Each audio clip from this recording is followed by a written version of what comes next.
Hello everyone, welcome back to আসফিস kitchen. আজ আপনাদের সঙ্গে শেয়ার করব কিভাবে খুব সহজেই স্বাস্থ্যকর নাস্তা সবজি পাকোড়া তৈরি করা যায়। শীতকালে হরেক রকম সবজি পাওয়া যায়। এই শীতের সবজিগুলো দিয়ে তৈরি করে নিতে পারেন সুস্বাদু সবজি পাকোড়া, অথবা গরমকালেও আমরা হাতের কাছে থাকা যে কোনো সবজি দিয়ে তৈরি করে নিতে পারি সবজি পাকোড়া।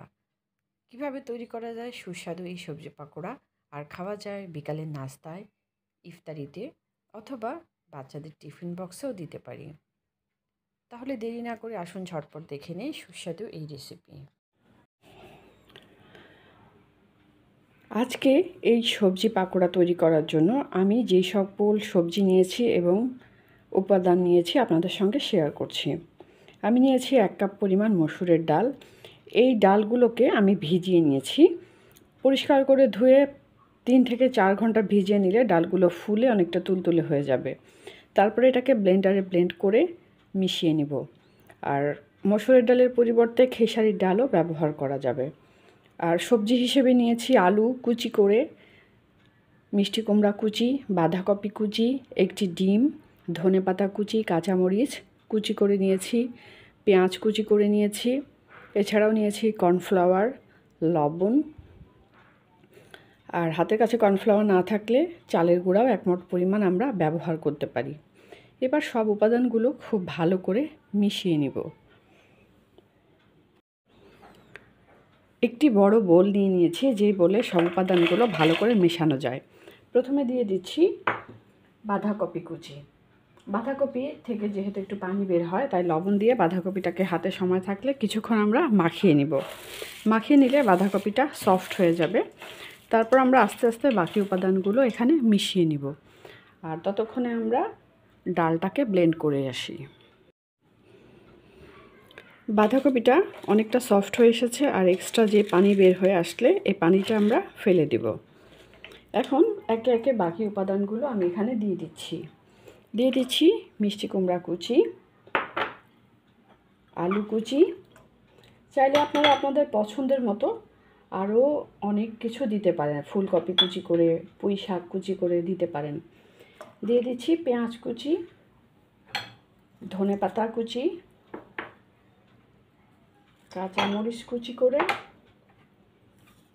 লবণ, একটি ডিম, আর দিচ্ছি কর্নফ্লাওয়ার।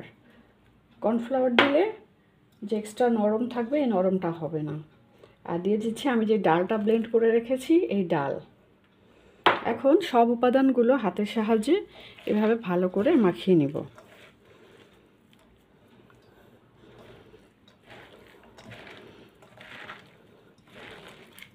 সফট করে মাখাতে হবে, এবং আমাদের হাতে সময় থাকলে আমরা কিছুক্ষণ এভাবে রেখে দিতে পারি।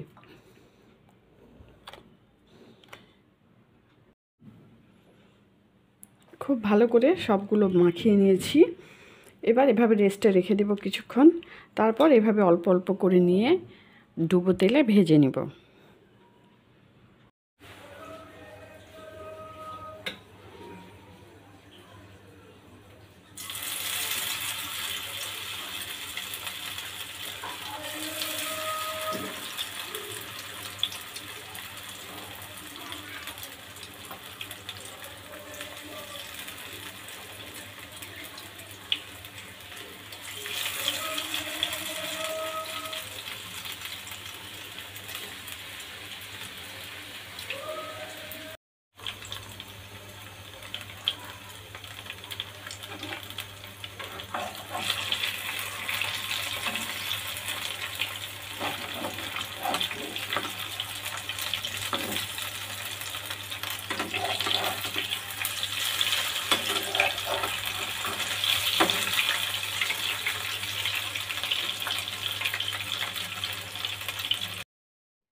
তেল গরম হওয়ার পর অল্প অল্প করে আমরা পেঁয়াজগুলো দিয়ে এপিট ওপিট উল্টে যতক্ষণ পর্যন্ত না লাল হয় আর কাঁচা না থাকে ভালো মতো ভেজে নিয়ে আমরা নামিয়ে নেব। এক পিঠ ভালো মতো হওয়ার পর তারপর আরেক পিঠ উল্টাতে হবে। আর প্রত্যেকটা কাজ খুব সাবধানে করতে হবে। যারা নতুন রাঁধুনি, তেলের ছিটা যেন না যায় চোখে মুখে, এই বিষয়টা খেয়াল রাখতে হবে। সাবধানে না উল্টালে কিন্তু ভেঙে যেতে পারে। তাই লালচে যখন হয়ে যাবে 2 সাইড, তখন আমরা নামিয়ে পছন্দ মতো ডেকোরেশন করে নেব। এভাবে 2 পাশ যতক্ষণ পর্যন্ত না লাল হয়ে ভাজা হয় ততক্ষণ পর্যন্ত আমরা ভেজে নেব। যখন 2 পাশ লাল হয়ে যাবে তখন আমরা নামিয়ে নিচ্ছি। খুব সহজেই রেডি হয়ে গেল সুস্বাদু ভেজিটেবল পাকোড়া। এভাবে ভেজিটেবল পাকোড়া তৈরি করে আমরা খেতে পারি বিকালের নাস্তায়, ইফতারিতে, অথবা দিতে পারি বাচ্চাদের টিফিন বক্সেও। ভাতের সাথেও খেতে খারাপ লাগবে না।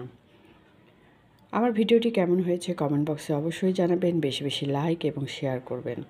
দেশ বিদেশের বিভিন্ন ধরনের রান্না দেখতে চোখ রাখুন আসফিস কিচেনে। আমাদের সঙ্গে থাকার জন্য এবং ভিডিওটি দেখার জন্য ধন্যবাদ।